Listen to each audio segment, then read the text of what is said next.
عندك مال قادر تشري أضحية، قادر تشري أضحية، تستطيع شراء الأضحية، اشري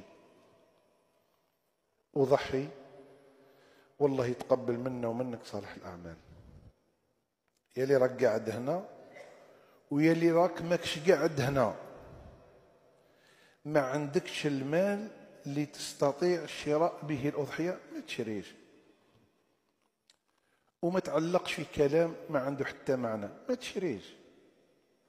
من كان له ساعة يعني كان عنده الدراهم وموسع عليه وفليت ساعة وقادر يشري، من كان له ساعة ولم يضحي، هذا المشكل فيه هذا. أما اللي ما عندوش، ما عندناش مشكل معاه، ما يضحيش. واحد ما عندوش الأموال تفرضوا عليه الزكاة، ما عندوش أموال، هو في حاجة لمن يزكي عليه. الذي لا مال له لا زكاة عليه.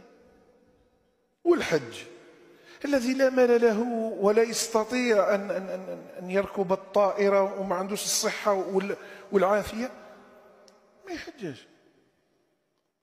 هكذا بالسهل الميسور، لا نعقد الأمور ونشبكوها وهي واضحة. فمن كان له ساعة ولم يضحي، المشكل فيه هذا، اللي عنده المال وما يذبحش وما يضحيش.